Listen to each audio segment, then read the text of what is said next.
c'est Bidib de ma petite médiathèque. On se retrouve pour un nouveau vlog. Nous sommes le lundi 30 mai et j'espère que cette fois j'arriverai à commencer ce vlog vraiment lundi. Donc je vous retrouve ce soir avec ma lecture du jour. J'ai lu ça aujourd'hui dans le train. Nectar et Ambroisie et le monde... Pardon. Nectar et Ambroisie et le monde des ténèbres de Sabrina Colloredo. Au roman, aux éditions Hachette Roman. Un petit roman jeunesse pour les 8-9 ans, je dirais, 8-10 ans, qui nous amène dans l'ambiance mythologie grecque. Je trouve pas mes mots, excusez-moi. Donc nous sommes dans la mythologie grecque avec les dieux de l'Olympe, etc. Et je l'ai sorti pour le côté justement dieu qui je trouvais collait bien avec le mois de la fantaisie, mais aussi parce que je suis en train d'écouter Mythos qui est aussi lié à la mythologie grecque. Et du coup je me disais les deux lectures ensemble ça pouvait être sympa de mélanger rester dans la même ambiance en version adulte et enfant. Donc dans ce roman on va suivre Nectar et Ambroisie, ces deux enfants qui vivent dans l'Olympe avec les dieux de l'Olympe donc. Et ok, donc il y a un oiseau qui vient de faire caca sur ma plante juste devant moi. Donc je l'ai échappé belle. On va pousser un petit peu les livres. Donc nous avons l'histoire de Perséphone et Hadès. Donc Perséphone a été enlevée par Hadès et donc Déméter a cessé de faire fructifier la terre. Les hommes se dépérissent et du coup les dieux se lamentent, puisque les hommes se lamentent auprès de Zeus pour faire revenir Perséphone. Et pendant ce temps-là, Nectar et Ambroisie, qui écoutent aux portes, échafaudent un plan pour faire revenir Perséphone. Donc ils vont décider de aller dans les enfers pour essayer de convaincre Perséphone de revenir. Donc on va retrouver le mythe classique, juste où ça ne sera pas que l'intervention de Zeus qui va changer les choses pour Perséphone, mais bien l'action de Nectar et Ambroisie qui vont précéder Zeus dans les enfers, et leur intervention va aider à trouver une solution qui conviendra à tout le monde. J'ai trouvé cette... Voilà, vous voyez, c'est vraiment écrit très gros, hein, donc je l'ai lu, je l'ai commencé ce matin, je l'ai terminé sur le trajet de retour. Ça se lit vraiment tout seul, c'est facile à suivre, c'est facile à lire, donc voilà, je pense 8 ans sans problème, peut-être même un peu plus tôt. C'est joliment illustré, j'aime bien ces illustrations noir et blanc et orangé. Le ton est assez drôle, un petit peu, on se moque un petit peu des dieux et de leurs travers, tout en restant quand même voilà, très jeunesse. Donc voilà, on parle pas trop de leurs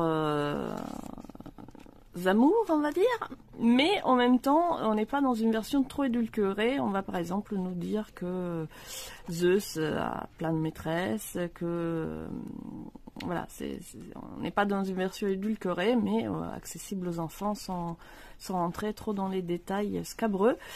Donc c'est une jolie lecture que j'ai trouvée très sympathique. Donc voilà, pour tous les enfants qui s'intéressent à la mythologie, c'est un petit roman facile à lire, accessible, drôle, et puis on retrouve tous les dieux qu'on connaît bien et qu'on retrouve dans de nombreux autres ouvrages. Donc pour les petits amateurs de mythologie, ça sera parfait, ou alors pour faire découvrir justement la mythologie à des petits lecteurs qui aiment les histoires d'aventure avec des héros enfants.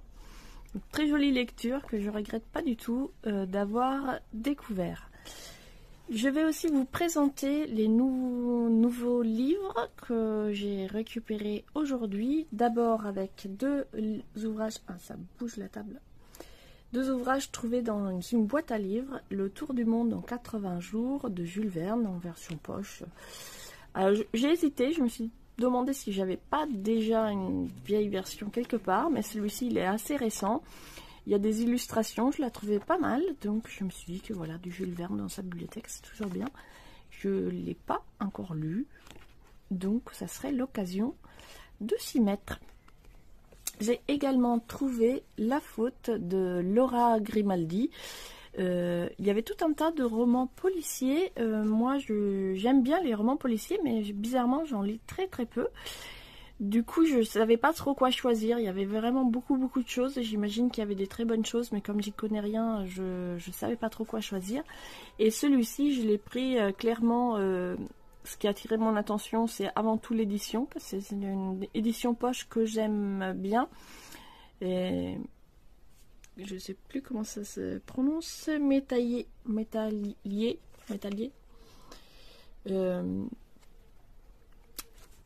Et Laura Grimaldi, voilà, le nom ne m'était pas inconnu, donc je me suis dit, allez, pourquoi pas, ça fera un polar à lire. J'aimerais bien lire un peu plus de polar, parce que peut-être à chaque fois j'aime ça, mais j'en ai très peu dans ma palle, et je sais jamais vers quoi me tourner, donc voilà, celui-ci, il était dans une boîte à livres, je prends aucun risque. Au pire, si je n'aime pas, je le remettrai dans une boîte à livres. Je suis passée aussi dans une librairie, enfin non, pas du tout une librairie, dans un magasin d'occasion. Et j'ai trouvé quelques livres, donc j'ai pris le premier tome des chroniques de l'érable et du cerisier, qui faisait très envie à Mimiko. Ça faisait plusieurs fois qu'on tournait autour à la librairie, puis finalement elle mettait d'autres achats en priorité. Du coup, quand je suis tombée sur ce tome pour même pas 10 €, je me suis dit, allez, je lui prends. Donc... une ambiance samouraï japonais. Elle est en train de lire les... Comment ça s'appelle? Je sais plus. Un autre livre qui s'ambiante aussi chez les samouraïs, qui lui plaît beaucoup. Une série très connue que sa sœur avait lu aussi. Le clan Otori. Voilà. C'est pas possible, je m'en souviens pas. Elle est en train de lire Le clan Otori, qui lui plaît beaucoup. Donc voilà. Dans la suite logique, il y aura celui-ci. En tout cas, l'édition est très jolie avec cette tranche décorée. La couverture est très belle, donc je pense que je vais aussi lui piquer. Je suis également tombée sur le tome 6 et 7 d'Arslan. Pour l'instant, je n'ai dans ma bibliothèque que le premier, mais je me suis laissée tenter puisqu'ils étaient d'occasion et que c'est une série que j'avais envie de continuer. Donc je me suis dit, pourquoi pas, ça me fera un prétexte pour justement m'y mettre. Enfin, j'ai également trouvé d'occasion le tome 2 de Clau, je sais pas comment ça se prononce. Nous avions le premier tome depuis très longtemps. Nous l'avions toutes les deux bien aimé. Après, pas au point de retourner en librairie chercher la suite. Du coup, là, comme je suis tombée dessus par hasard et que je me suis souvenue de ce premier tome qui m'avait bien plu, je me suis dit pourquoi pas, c'est l'occasion de lire la suite et voir si ça vaut le coup de continuer, parce qu'il y en a, je sais plus, il y en a quand même pas mal des tomes, donc voilà, je sais pas si on va ensuite tous les lire, il y en a 8, voilà, déjà le tome 2, ça sera pas mal. Et enfin, j'ai reçu aussi dans ma boîte aux lettres le dernier numéro de Plantes et Santé, magazine du coup axé phytothérapie, médecine douce, etc.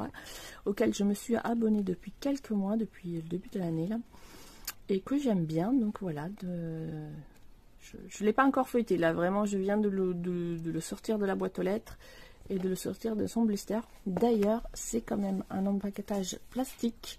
Je trouve que ça va pas vraiment avec Plantes et Santé.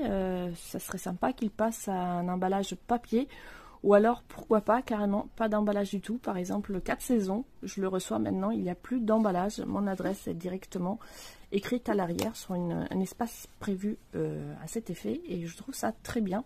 Parfois ça arrive qu'il arrive un petit peu écorné ou quoi, mais bon, c'est un magazine, c'est pas non plus un livre, donc c'est fait toujours de l'emballage plastique en moins et c'est pas négligeable. Donc j'espère que Plantes et Santé va aussi passer à un système un peu plus écologique que le petit plastique qui entoure le magazine pour les abonnés. Voilà, c'est tout pour aujourd'hui. C'est déjà pas mal. Je suis contente d'avoir enfin réussi, ça bouge, d'avoir enfin réussi à commencer un vlog un lundi, finalement.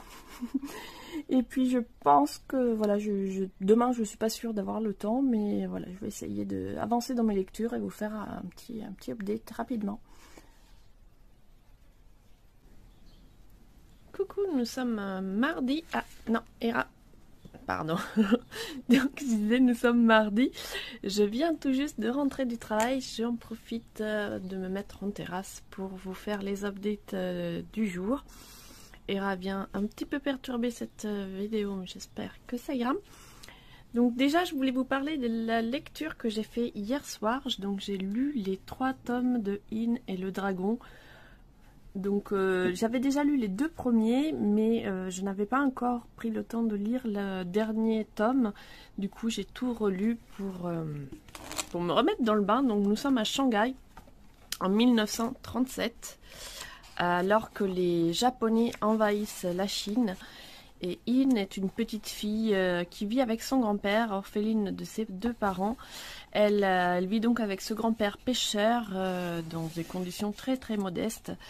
Un jour, son grand-père part à la pêche et il revient avec un dragon. Il a pêché sans le vouloir un dragon qui s'est trouvé blessé. Donc In arrive à convaincre son grand-père de ramener ce dragon chez eux afin qu'il puisse être soigné avant de le remettre à la mer. Or, il se trouve que ce dragon est le serviteur d'un autre dragon encore plus grand, encore plus puissant, qui vient anéantir l'humanité. Et donc, on va donc suivre Yin, son grand-père, des camarades, des enfants des rues que Yin va intégrer elle va intégrer le groupe donc de ces enfants des rues, et puis aussi un soldat japonais qui, comme beaucoup de soldats, a été enrôlé malgré lui, et qui est pas du tout donc avec des idées belligérantes, ou qui ne veut pas spécialement envahir la Chine. Lui, ce qu'il aime, c'est la mythologie. Il était étudiant avant que la guerre éclate, et donc il a été un brigadier de force, et donc il profite de son séjour en Chine pour étudier aussi les contes chinois. Et donc le grand-père In et le dragon se rendent compte que ce n'est pas un japonais comme les autres, qu'il n'est pas mauvais, et donc ils vont ensemble essayer de trouver une solution pour contrer l'attaque du dragon qui veut détruire l'humanité.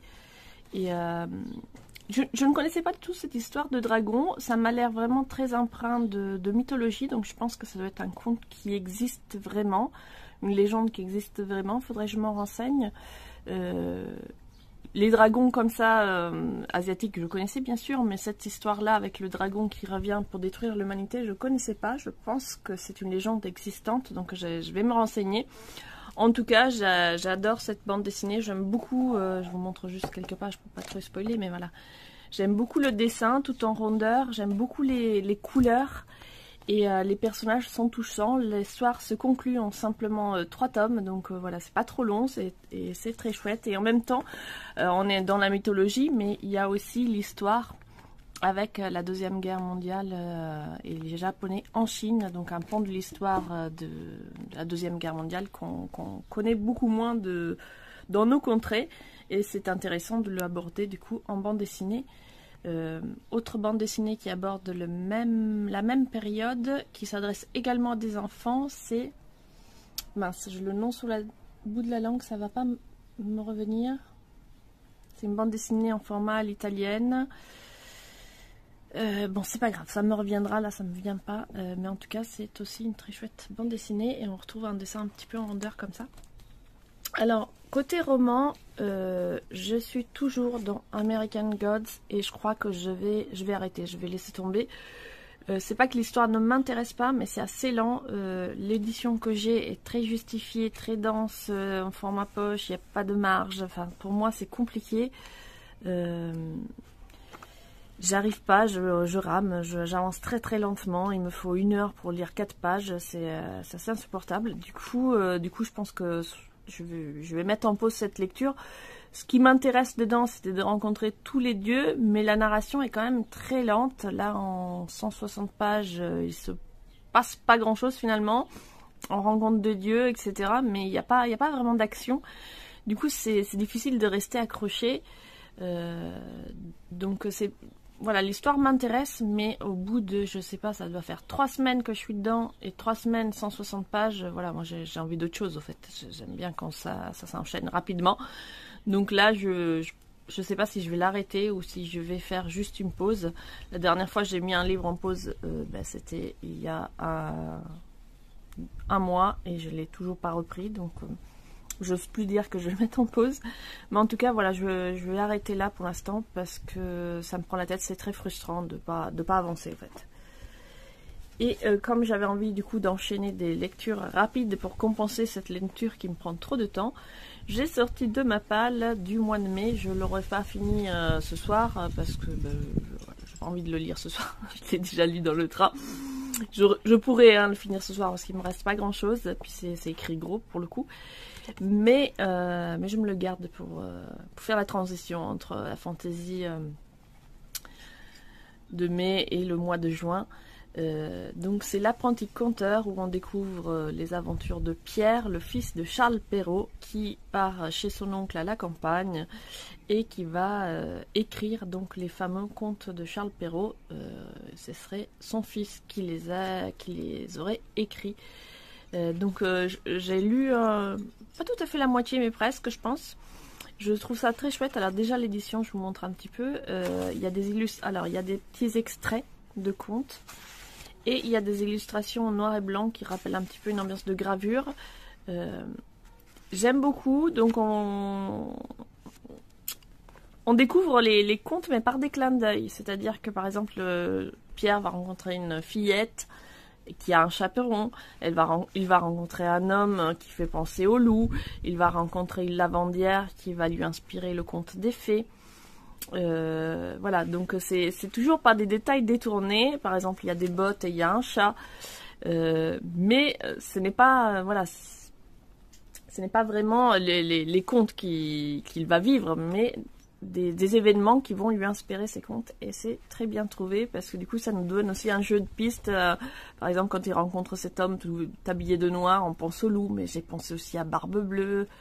Du coup on se demande alors c'est qui, est-ce que bon, après je sais, Barbe Bleue c'est pas un conte de Charles Perrault, je crois pas, je sais plus, enfin je le connais pas par cœur, mais en tout cas comment il est décrit, ça faisait penser à Barbe Bleue.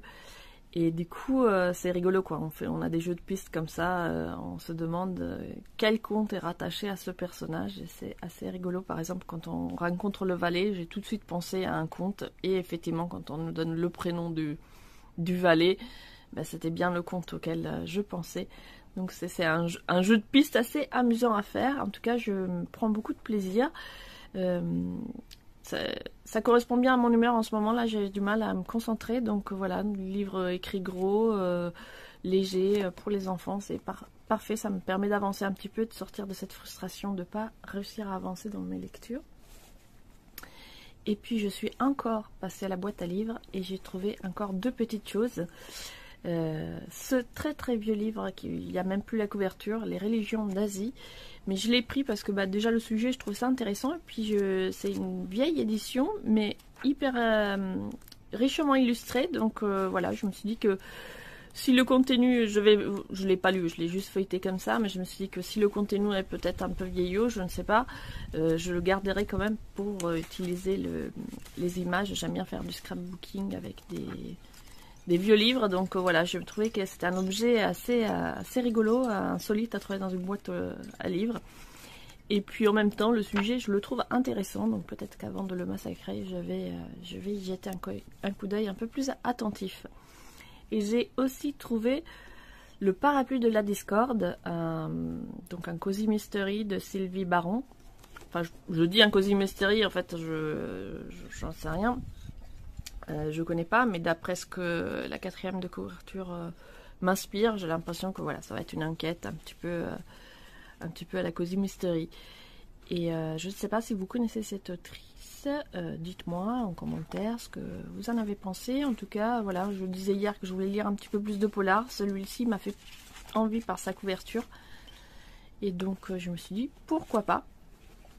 Encore une fois, je l'ai trouvé dans une boîte à livres, donc au pire, si ça me plaît pas, je le remets dans une boîte. Voilà pour les petits updates du jour. Et on se retrouve sans doute demain. Je vais avoir un peu de travail au jardin encore, mais je vais essayer de me caler quelques petites lectures d'ici là. Coucou, nous sommes mercredi matin, je vous prends vite fait pour faire une petite update. Hier, je disais donc que j'avais lu In et le dragon qui se passe à Shanghai en 1937 et cela me faisait penser à une autre bande dessinée qui se passe donc à la même époque et je retrouvais plus le nom, donc voilà, c'était La balade de Yaya, donc c'est pas du tout, vous voyez, le même format, mais on est quand même sur le même environnement, on va dire, la guerre en Chine dans les années 30 avec pour héros des enfants confrontés donc à ce conflit et c'est aussi un très bon titre, donc voilà, je me dis c'est l'occasion d'en reparler. Hier soir j'ai fait une petite lecture transition entre le mois de la fantaisie et le mois anglais. Jim Hawkins, le premier tome, alors c'est de Sébastien Vastra. J'avais choisi cette BD pour sa couverture aux 48 heures de la BD. La couverture me faisait bien envie.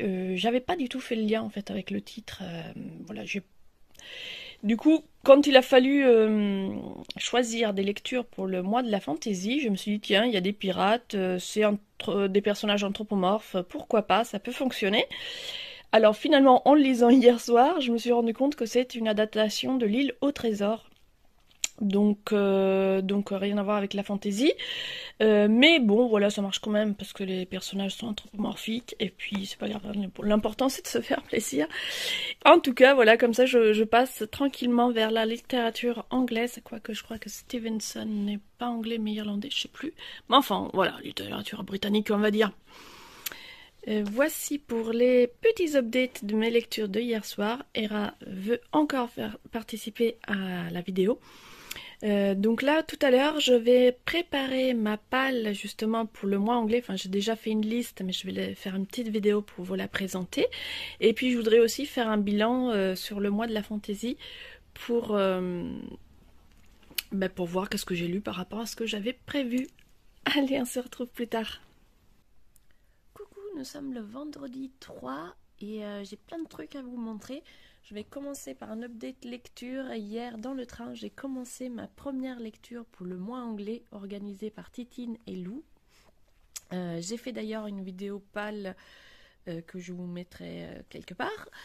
Et donc pour ma première lecture thématique, j'ai choisi un Agatha Christie que j'avais remporté l'année dernière à un concours. Une petite édition de poche, Le Masque. J'adore les éditions de poche et celle-ci, j'aime bien ce format comme ça. Cette couverture jaune flashy, très reconnaissable. Ils étaient 10, anciennement intitulé 10 petits nègres.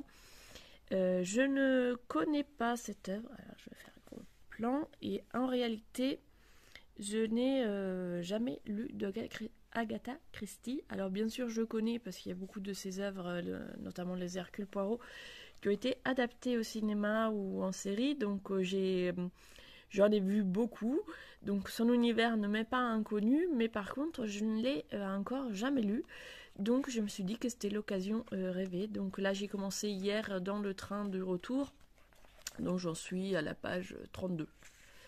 Donc j'ai lu que les premières pages. Là pour l'instant vraiment ça se met en place. Alors c'est assez rigolo comme début, c'est-à-dire qu'il y a une île, l'île aux soldats, qui a été rachetée par on ne sait pas trop qui. Il y a plein de rumeurs sur la question et tout un tas de personnages ont été invités à se rendre sur cette île au mois d'août. Et donc on va à chaque partie, à chaque chapitre, enfin chaque chapitre est divisé en plusieurs parties. Et chaque partie, c'est un de ces personnages qu'on suit dans son trajet direction l'île. Donc là, voilà, c'est vraiment une mise en place. Et du coup, c'est rigolo parce qu'il y a tous ces petits portraits de personnages. Alors, comme ils sont nombreux et que je suis vraiment pas douée pour les noms, des fois, j'étais un petit peu là, genre, mais c'est qui celui-là? On en a déjà parlé. Parce qu'ils se croisent, du coup, ils se rendent tous et on a un point de vue différent à chaque partie où on a le point de vue du personnage en question. Mais ils se croisent dans les transports, du coup j'étais un petit peu perdue, je savais plus qui était qui. En tout cas voilà, j'ai lu que cette partie, j'en suis arrivée, ils se retrouvent tous à la gare, ils embarquent sur des taxis pour se rendre sur cette fameuse île. Donc pour l'instant, voilà, je peux pas vraiment dire si j'aime pas. Enfin, le début en tout cas, il est sympa, ça donne envie. Donc voilà pour ma lecture, commencée donc hier. Et aujourd'hui, j'ai pas mal de choses à vous montrer parce que j'ai reçu 2 colis. Là, j'ai déjà ouvert parce que la poste était loin, j'étais à pied, donc j'ai ouvert le carton pour porter mes affaires dans le sac.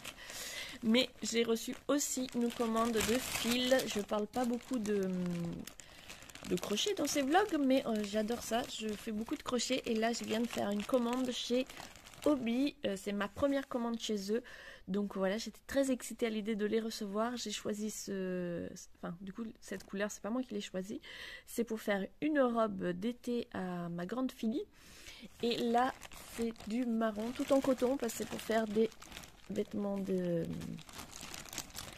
je vais y arriver. Vêtements d'été, et donc là c'est 2 sortes de marron, voilà, pour faire un petit gilet sans manches à la petite. Donc voilà, 2 nouveaux projets crochet que je vous montrerai peut-être si ça vous dit.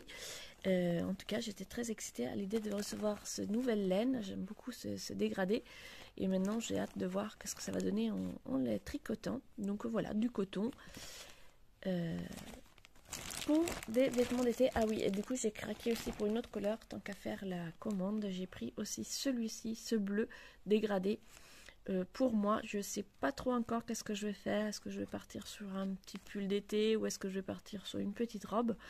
Je sais pas trop encore, mais la couleur me plaisait beaucoup, donc tant qu'à faire une commande, je me suis dit plutôt que de faire plusieurs petites commandes, je préférais tout acheter d'un coup.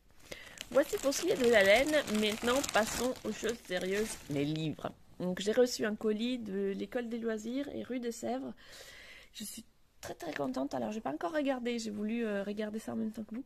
Alors, Sauveur et Fils, saison 5. Alors, j'adore cette histoire, mais j'ai beaucoup de retard. Donc, je suis ravie de recevoir la saison 5, mais il va falloir que je me procure les tomes précédents pour remettre à jour avant de lire celui-ci. En tout cas, j'avais adoré le premier tome où on suit dans cette saga un psy avec son fils et puis un autre jeune garçon un de ses patients qui se retrouve donc à sa charge. Et j'avais vraiment beaucoup aimé l'univers, les personnages, l'écriture, c'était vraiment très sympa. Donc voilà, ça fait un moment, je me dis il faut absolument que je continue cette série. Donc là j'ai sauté sur l'occasion, je me suis dit allez, saison 5, ça me laisse 4 tomes à rattraper, mais j'ai vraiment envie de reprendre cette série. Donc d'ailleurs il va falloir que j'aille à la librairie pour trouver les autres tomes. Ensuite là-bas, donc tout petit album donc de Rebecca Young et Matt Otley. Cette couverture je la trouve magnifique, donc j'ai hâte de le découvrir, et vu l'épaisseur du livre ça va être très rapidement. Ensuite, La forêt des nuages, histoire naturelle de Xavier Laurent Petit.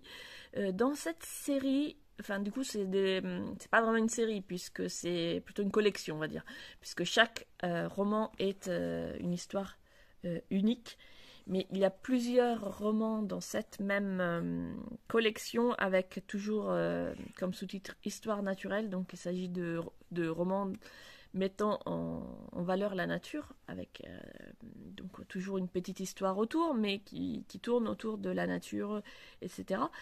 Et j'en ai lu 2, et les 2 m'ont beaucoup plu. J'aime bien le style. Les ouvrages, comme vous pouvez voir là, sont aussi très jolis. Il y a beaucoup d'illustrations. Et à chaque tome, c'est un nouveau pays, un nouvel environnement qu'on découvre. Donc moi, j'ai lu... Alors les titres, je sais plus... Les lunes... Est-ce que je vais avoir les titres là? Je vois pas. Du même auteur.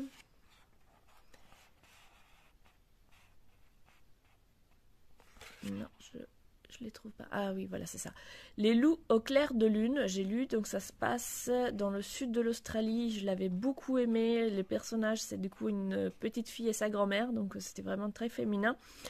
Et j'avais beaucoup aimé cette histoire, et les loups en question, ben, c'est les loups de Tasmanie.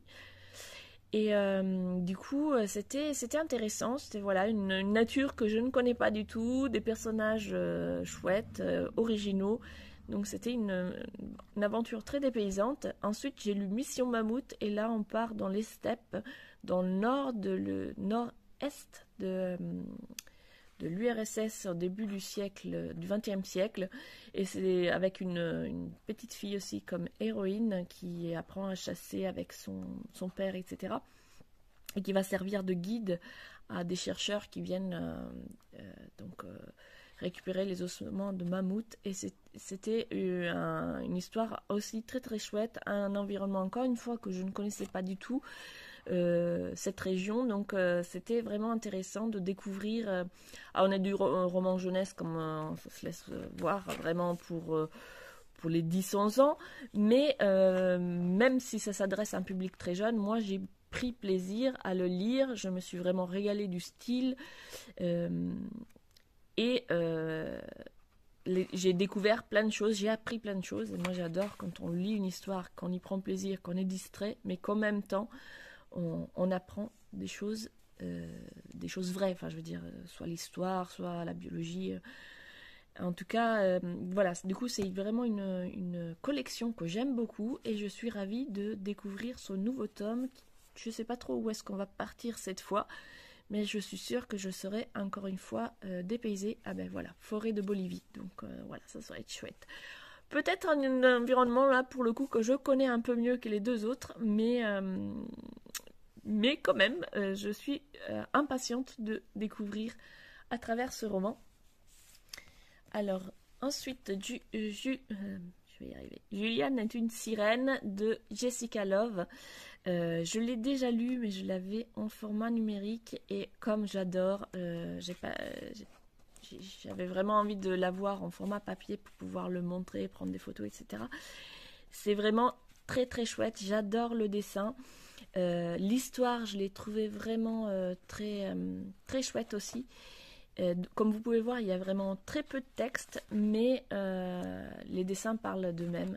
Donc on a ce petit garçon qui est avec sa grand-mère et qui rêve donc d'être une sirène. Il rencontre dans le tram, le métro, je ne sais pas. Donc ces magnifiques femmes habillées en sirène. Et donc tout de suite, il rêve d'être lui-même une sirène. Et donc il va chez sa grand-mère se déguiser en sirène. Et quand sa grand-mère le voit comme ça, habillé, elle décide de l'amener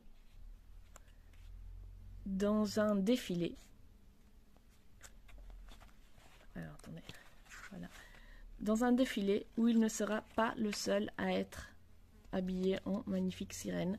Et donc, je trouve que c'est vraiment... comment... J'arrive pas... En fait, j'en avais pas... J'avais dit que je l'avais lu et que j'avais aimé, mais j'avais pas réussi à faire une chronique parce que j'arrive pas à exprimer, en fait, avec des mots, pourquoi j'aime ce livre. Et en fait, je trouve que tout est dans le non-dit, justement. Et c'est ça qui est beau. C'est cette grand-mère qui accepte avec un tel naturel, ce petit garçon qui se déguise en princesse sirène, et que c'est tout à fait normal, et qu'elle trouve ce petit garçon magnifique avec cette parure de sirène, qui l'amène dans ce défilé, et je trouve ça très beau. Et en même temps, c'est difficile à exprimer avec des mots pourquoi j'aime, dans la mesure où justement ce que j'aime, c'est le non-dit. Et donc voilà, je trouve que c'est un très joli album justement pour montrer que voilà, un petit garçon, il peut se déguiser en sirène, et que cela n'a rien d'étrange, rien de bizarre, ou que cela ne crée pas un sujet finalement. Je ne sais pas si j'arrive à bien m'exprimer dans ce que j'essaye de dire, mais enfin vous aurez compris, j'adore cet album. Donc là maintenant que je l'ai en format papier, je vais pouvoir le relire. J'ai d'ailleurs le deuxième, il y a Juliane à un mariage, je ne sais plus exactement comment ça s'intitule, qui est aussi super chouette, dont j'avais parlé sur Instagram il me semble. Et donc, on va pouvoir faire une petite chronique. Je vais essayer, en tout cas, de faire une chronique pour le présenter sur le blog. En tout cas, c'est un super album. J'aime beaucoup l'histoire, mais je trouve surtout les dessins magnifiques. Et il se dégage de cet album beaucoup de poésie exubérante, on va dire. Voilà, j'adore le dessin. C'est vraiment l'ambiance, tout. J'aime beaucoup, beaucoup. Ensuite, Les Vous, bande dessinée de Davide Morosinotto et Nicolas Pitz, sorti donc rue de Sèvres. Donc là, je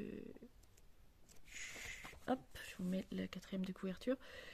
J'avoue que je n'ai pas regardé, j'aime bien être surprise, donc j'ai pas vraiment lu le pitch en détail parce que j'ai pas envie de me faire trop spoiler. Je trouvais le titre intriguant, cette bande de jeunes hein, comme ça dans la nature, etc. Donc voilà, j'ai envie de découvrir sans trop savoir ce qui va se passer à l'avance. En tout cas, il me faisait bien envie et donc j'ai hâte de découvrir ça, ce qui me fait penser que j'ai quand même beaucoup de bandes dessinées qui m'attendent et qu'il va falloir vraiment que je me pose à un moment donné pour lire les bandes dessinées. Et Mortel Imprévu, toujours chez Rue de Sèvres, de Dominique Montferry. Encore une fois, c'est cette couverture. Il est grand, alors je m'éloigne un peu. Voilà. Je la trouve superbe cette couverture, c'est vraiment intriguant, ça a un côté un peu inquiétant, donc là encore je vais pas trop regarder. Bon, de toute façon ça dit pas beaucoup de choses la 4e couverture, mais voilà, il y avait cette ambiance un petit peu comme ça inquiétante qui m'a attirée et donc j'avais envie de découvrir sans trop savoir de quoi ça allait parler. Voici pour la réception. Je suis super contente d'avoir reçu tout ça. J'ai hâte de me mettre à lire. Donc je vous quitte dès à présent pour faire un peu de lecture. Et évidemment, il y a encore un chat qui décide de se placer devant la caméra. Donc je vous présente Héraclès. Coucou, il est samedi matin. Je vous prends vite fait pour faire des petits updates sur les lectures que j'ai fait hier. Donc hier, je vous présentais mes arrivages et il y avait ce petit album là-bas de Rebecca Young et Matt Otley. Et donc voilà, comme vous voyez, c'est tout petit. Donc j'ai voulu le lire tout de suite et j'ai vraiment beaucoup aimé. Il y a le texte est très court, presque transparent parce qu'on le voit presque pas. Mais les illustrations sont vraiment très belles, j'ai beaucoup aimé. Donc on va suivre ce petit garçon qui est obligé de quitter sa terre natale. Donc il part avec son petit bateau et il amène avec lui une petite tasse avec la terre de son pays. Et donc dans son voyage, il rêve, il repense à ce qu'il a quitté, etc.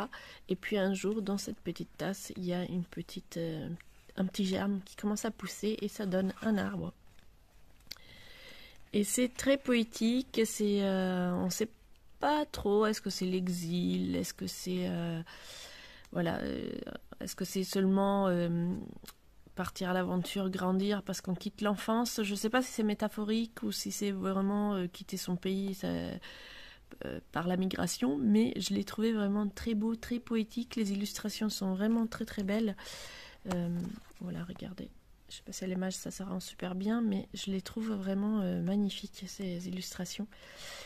Et on peut faire raconter un peu ce qu'on veut, je pense, à cette histoire. Ça peut être à la fois quelque chose qui parle justement de quitter son pays, mais aussi peut-être quitter sa famille pour partir à l'aventure et vivre sa propre vie d'adulte. Donc très beau, très bel album qui est ici dans sa version Petit Lutin. Donc vraiment belle découverte. J'ai aussi enfin pris le temps de lire le premier tome des Pionniers, La Machine du Diable. J'ai eu envie de le découvrir déjà parce que j'avais été attirée par cette magnifique couverture et puis le côté l'époque et tout, ça m'intéressait. Oh, pardon, j'ai donné un coup dans la caméra. L'époque, ça m'intéressait. Les pionniers et tout, je voyais bien que ça avait un lien avec les inventions, les technologiques, mais j'avais pas. J'aime bien découvrir les bandes dessinées sans trop en savoir, donc j'avais pas capté que c'était par rapport au cinéma. Du coup, ça a été une très belle surprise parce qu'il est effectivement question d'innovation technologique, mais liée spécifiquement au cinéma. C'est vraiment les débuts du cinéma. Donc on va suivre Alice Guy, Gaumont et Pathé qui créent Gaumont et Pathé créent leur entreprise à cette époque-là. Donc on va découvrir les débuts de ces deux entreprises emblématiques du cinéma français. Et donc c'est d'un point de vue de l'histoire, c'est vraiment très intéressant. Et surtout, c'est aussi très bien raconté. J'ai pris vraiment beaucoup de plaisir. Le dessin, il est vraiment très beau. Et les feuilles, je ne sais pas si ça se voit à l'image, mais c'est en fait des feuilles mates. Donc au toucher très doux. Et les couleurs mates, moi j'aime de plus en plus les bandes dessinées avec des couleurs mates.